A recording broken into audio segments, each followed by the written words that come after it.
Hello दोस्तों, नमस्कार। एक बार फिर से आप सभी का बहुत बहुत स्वागत करते हैं आपके ही अपने यूट्यूब चैनल पर। दिन भर की सभी बड़ी खबरें आप लोगों के लिए लेकर के आए हैं, जहां पर एक एक करके सभी मुख्य समाचार आप तक आगे इस वीडियो में पहुंचाएंगे।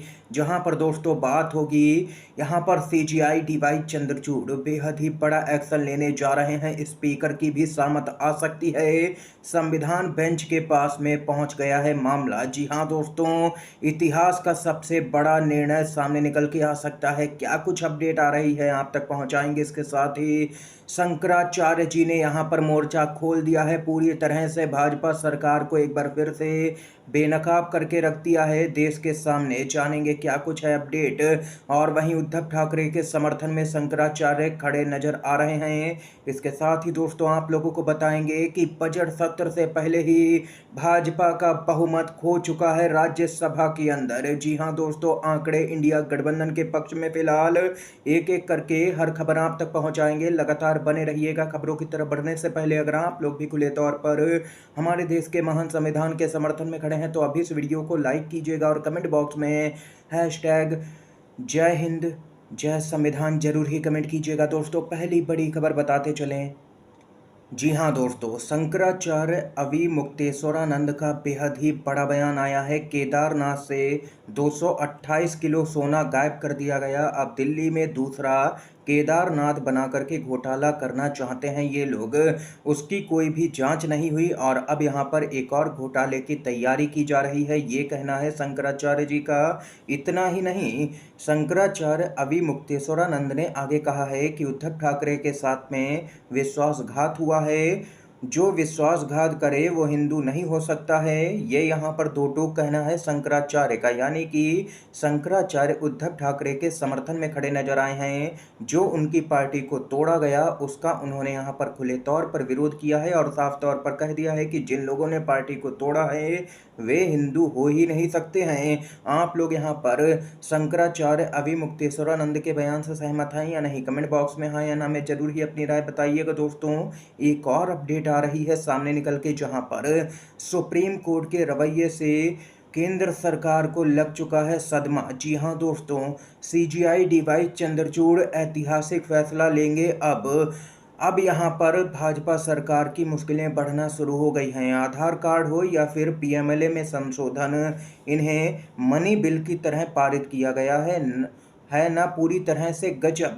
अब सुप्रीम कोर्ट ने 2014 के बाद से ऐसे सभी मामलों की पुनर्समीक्षा की बात कही है जिन्हें स्पीकर ने मनी बिल बताकर के लोकसभा में चर्चा से बचने का रास्ता निकाला। कथित तौर पर अनुच्छेद 110 का दुरुपयोग यहाँ पर किया। यानी कि दोस्तों अब यहाँ पर मोदी सरकार की मुश्किलें बढ़ने जा रही हैं। पूरा मामला सीजीआई ने संवैधानिक बेंच को भेज दिया है। जरा सोचिए, मोदी सरकार अगर चली जाती तो सुप्रीम कोर्ट की समीक्षा का कोई मतलब नहीं होता। अच्छा है कि जनता ने मोदी सरकार को उनके काले कारनामों के लिए बेइज्जत होने का अवसर दिया है।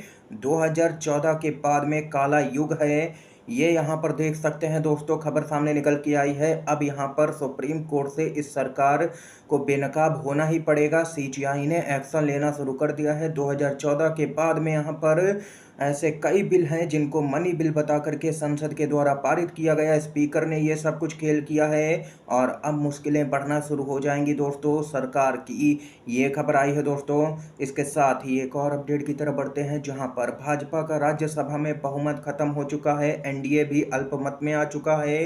राज्यसभा में भाजपा के सदस्यों की संख्या घट चुकी है। बीजेपी के 86 और एनडीए के 101 सदस्य हैं। बिल पास कराने में अब यहाँ पर भाजपा को मुश्किलें आएंगी। मनमाने बिल पास कराना तो दूर की बात है। यहाँ पर बजट सत्र शुरू होने वाला है और राज्यसभा में सरकार के पास में बहुमत नहीं रह गया है। जी हां दोस्तों, बताते चलें, ऊपरी सदन से 4 मनोनीत सदस्यों की रिटायरमेंट के साथ ही इस समय राज्यसभा की 19 जगह खाली हो चुकी हैं।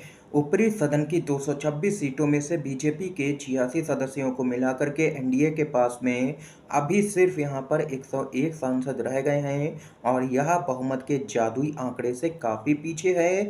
ऐसे में बजट सत्र के दौरान आने वाले विधायकों को राज्यसभा से पास करवाना मोदी सरकार के लिए एक बड़ी चुनौती यहाँ पर हो सकती है।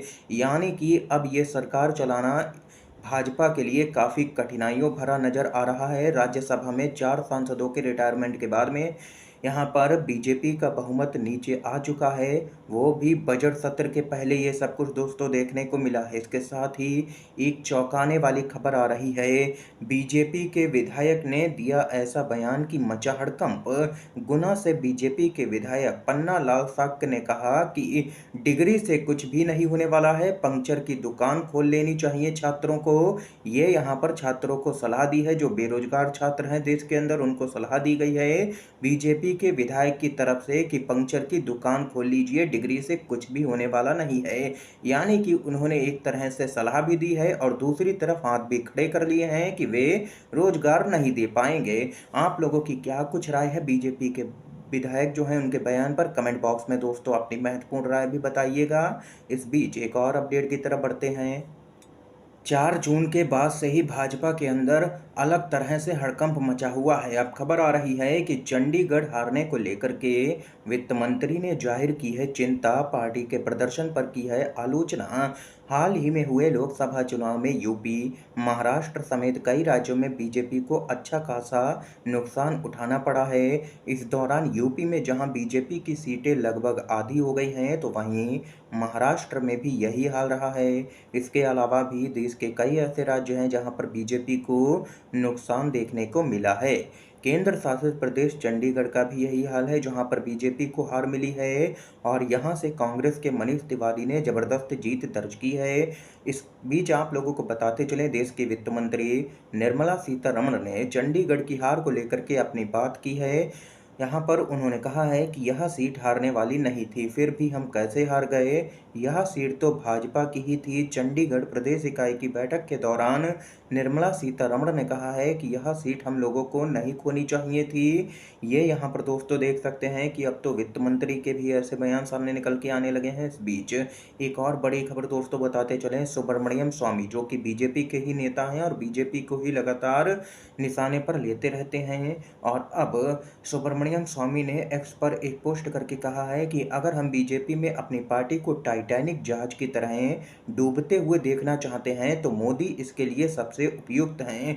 उन्होंने आगे कहा है कि उपचुनाव के नतीजों से पता चलता है कि बीजेपी हमेशा के लिए डूबने के लिए तैयारी में है। ये यहाँ पर बीजेपी के ही नेता सुब्रमण्यम स्वामी का दोस्तों बयान सामने निकल के आया है। इस बीच एक और अपडेट की तरफ बढ़ते हैं। एक अच्छी खबर आ रही है अंधभक्तों के लिए।